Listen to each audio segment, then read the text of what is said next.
शरद यादव जी। राधा वल्लभ सिंह। राधा वल्लभ श्री हरिवंश। सदगुरुदेव भगवान, आपके चरणों में दंडवत प्रणाम।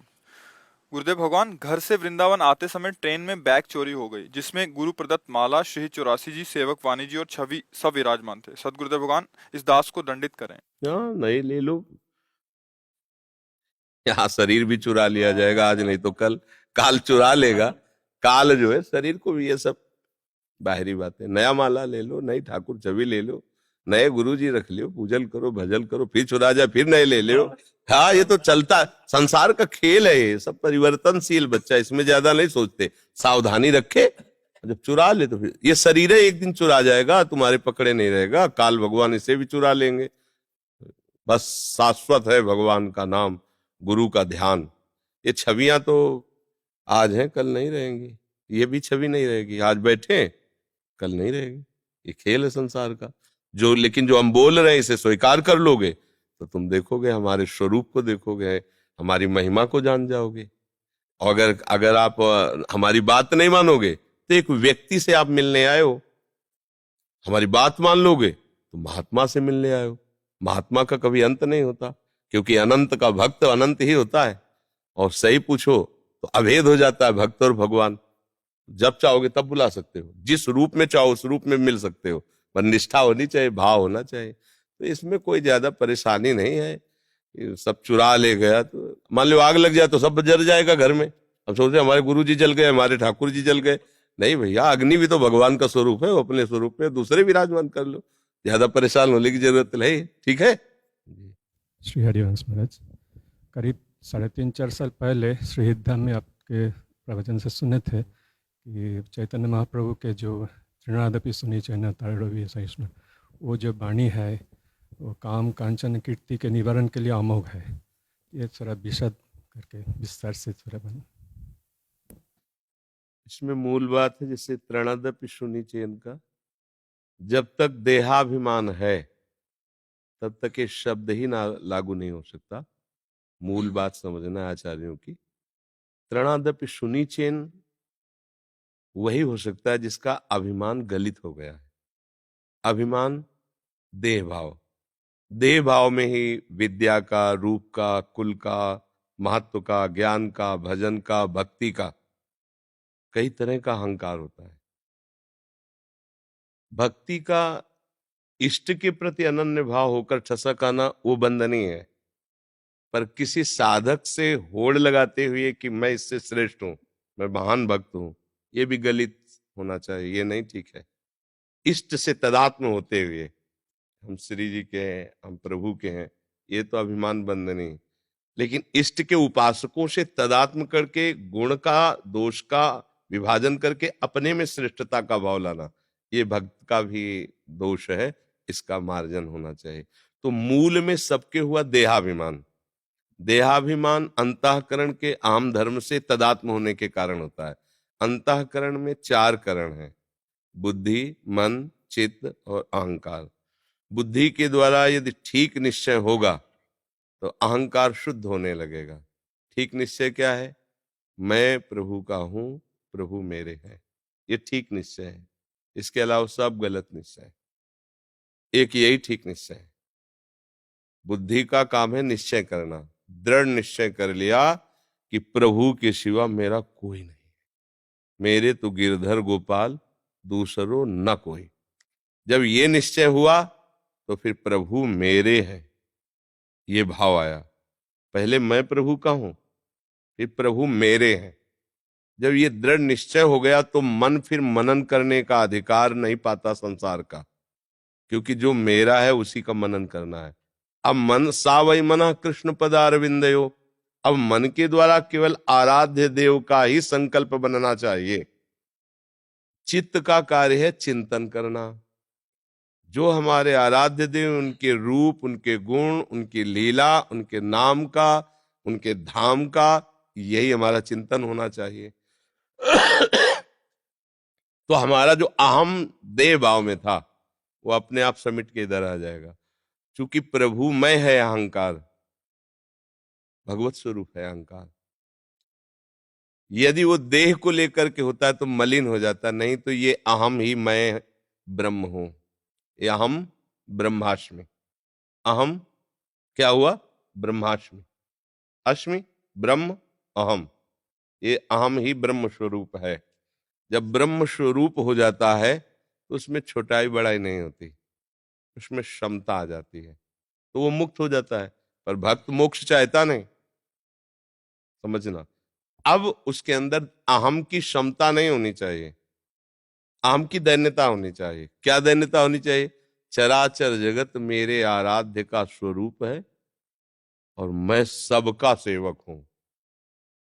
तृण से छोटा कोई और होता नहीं, तो वो भी हमारा स्वामी है।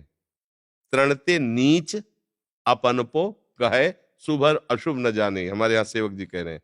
तृणादपि सुनीचेन, उससे भी नीचा, तृण से लेकर के ब्रह्मा तक सब मेरे प्रभु ही बने हुए हैं और वो मेरे स्वामी हैं, मैं उनका सेवक हूं। ये तृणादपि सुनीचेन। अब तरोरिषय सुनना, सहनशीलता, तितिक्षा, सहन करना। कैसा? बोले वृक्ष के समान।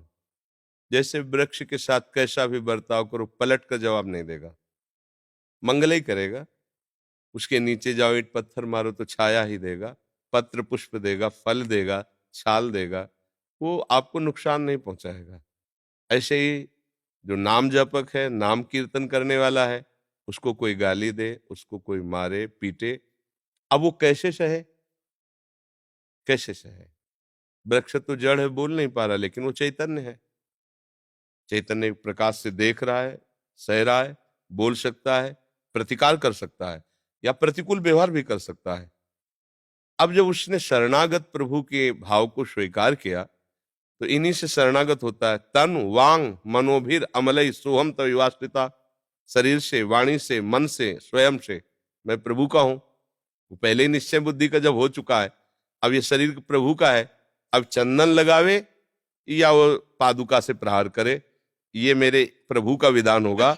और प्रभु का हर विधान आनंद पूर्वक शरणागत सहता है, इसलिए कभी वो किसी से कोई शिकवा शिकायत, कोई विरोध भावना प्रदर्शित नहीं करता।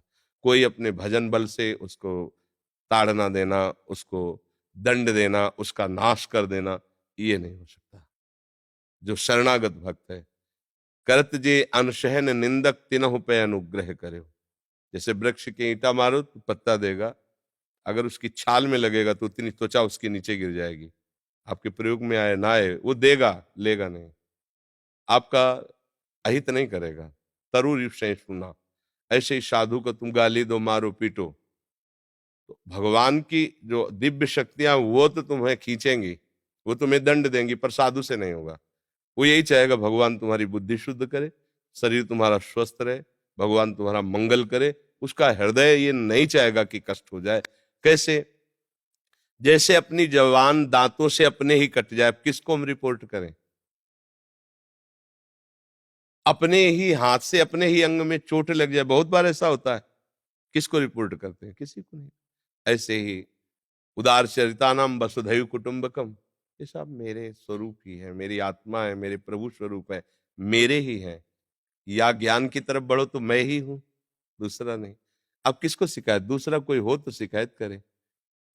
ये शरीर उनको समर्पित है, वो जैसा चाहे उससे व्यवहार करें। तो तरुरी सहिष्णुना, अमानिना मान देना। मान लेने में अहम होता है, मान देने में दैन्यता होती है। ये पहले ही हो चुका है उसका, तृणादि सुनिचेन, तो उसका स्वभाव बन जाता है सबको मान देना और स्वयं मान रहित होना।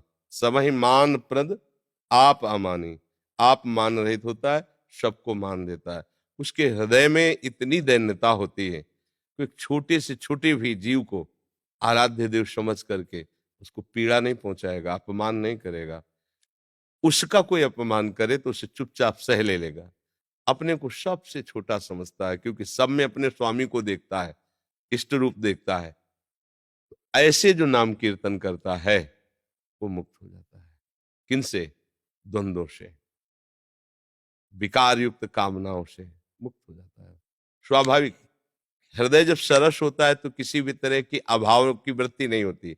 हृदय जब शुष्क होता है तो अभाव की वृत्ति आती है। तो भक्ति से हृदय द्रवित हो गया, रस में अब वो वहां काम क्रोध आदि का प्रवेश ही नहीं, कठोर हृदय में इनका प्रवेश होता है, शुष्क हृदय में प्रवेश होता है विकारों का, सरस हृदय में नहीं होता। वहां तो प्यारी जी और प्यारे जी होते हैं, वहां तो प्रियालाल विराजमान रहते हैं। कंचन कामिनी कीर्ति साधक को लगती, भक्त को नहीं। साधन करके जो सिद्धावस्था को प्राप्त करना चाहते उनके सामने प्रश्न है, भक्त के सामने। भक्त तो साधन ही नहीं कर, राजात पक्षायु मातरम खगा, वो तो जैसे पंखहीन बच्चा घोंसले में बैठा हुआ माँ की बाट जो रहा है, ऐसे प्रभु की याद में उसकी क्या परीक्षा लेंगे, वो तो पंख ही नहीं है ना।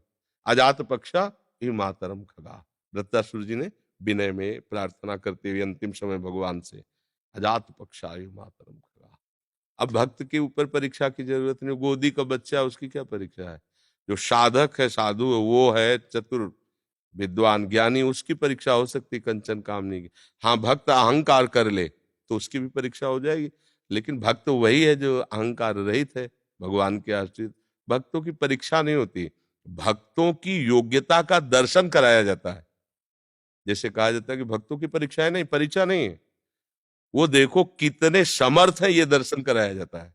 सामने प्रतिकूलताएं, जहर देना, पीटना, मारना, बांधना, और वो उसमें मुस्कुराते हैं और जहर देने वाले, मारने वाले, पीटने वाले को भी मंगल मनाते हैं।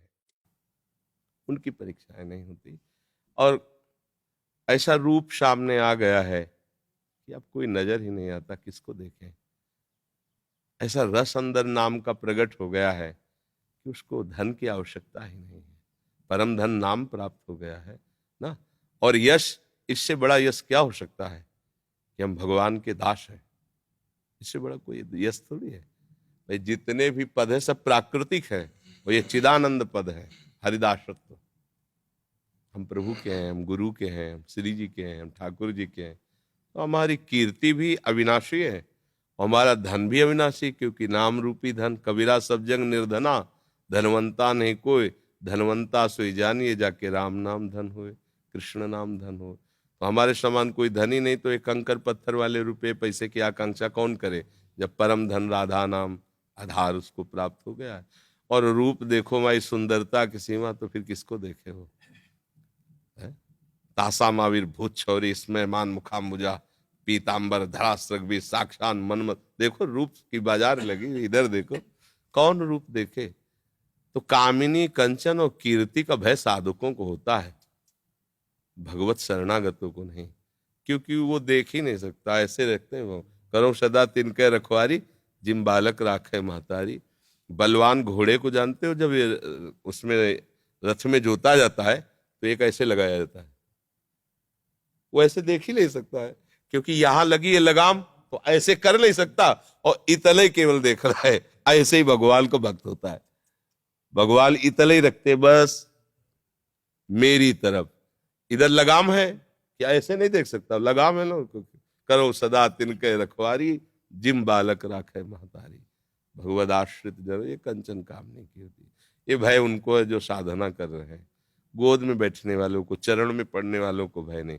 जहां उसको भी ठसक आई कि मैं कुछ हूं, तो वही प्रवेश, मैं कुछ हूं, इसी में माया का प्रवेश है। और मैं कुछ नहीं, माया मुक्त है। जहां मैं कुछ भी बने कुछ भी बने, कुछ भी मैं को बनाया, तो परीक्षा है, और मैं को समर्पित कर दो, आपके आओ कुछ। शरणागत क्या होता है, कुछ नहीं, प्रभु का जन। अगर उससे पूछो आप हरि के दास हो क्या, तो बोले हरि से पूछ लो, हमें तो पता नहीं। क्योंकि पता नहीं दासत्व तो है कि नहीं, तो हमारे हरि गुरु जाने, हम क्या कुछ नहीं है, शून्य। अंक है हरि, 10 गुना बढ़ता चला जाएगा, उसे अंक का अहम नहीं है, अंक है हरि इसका। साधन में अहम पक्ष होता है, मैंने ये किया मैं करूंगा, क्योंकि मूढ़ता बनी रहती है, अहंकार विमूढ़ आत्मा करता है। तो ये सब परीक्षाएं होती हैं, बड़े बड़े तपस्या तक ये अहंकार बना रहता है। और भक्ति में तो प्रारंभ से ही अहंकार का मर्दन है, अहंकार का समर्पण है। इसलिए तृणादपि सुनीचेन तरोरी सहिष्णुना, अमानिना मान देन कीर्तनिया सदा है। नयन बनर्जी। श्री हरिवंश। जय श्री हरिवंश। गुरुदेव आपके चरणों में कोटि कोटि प्रणाम।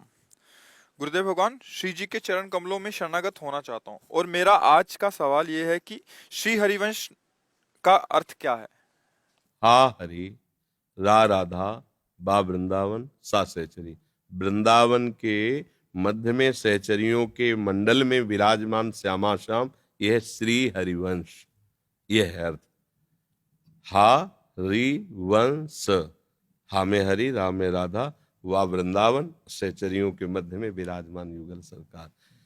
और प्रिया प्रीतम का प्रेम मिलकर के ही आचार्य हरिवंश रूप में है। प्रिया प्रीतम का मिलित प्रेम, दोनों का प्रेम मिला तो हरिवंश अवतार जो महाप्रभु का हुआ ना। देखो सेवक जी कह रहे हैं, जब जब होए धर्म के हानि, तब तब तन धरि प्रगटतानि, जानी और दूजो नहीं। जब जब धर्म की हानि होती तब तब यही अवतार लेते हैं, अर्थात प्रभु ही आए हैं। आचार्य रूप से प्रभु ही होते हैं, गुरु रूप से प्रभु ही होते हैं। तो हरिवंश का अर्थ है वृंदावन में विराजमान सहचरियों के मध्य में श्यामा श्याम। समझ गए? केशव तंवर जी, ममता जी दिल्ली से। राधा वल्लभ श्री हरिवंश महाराज जी।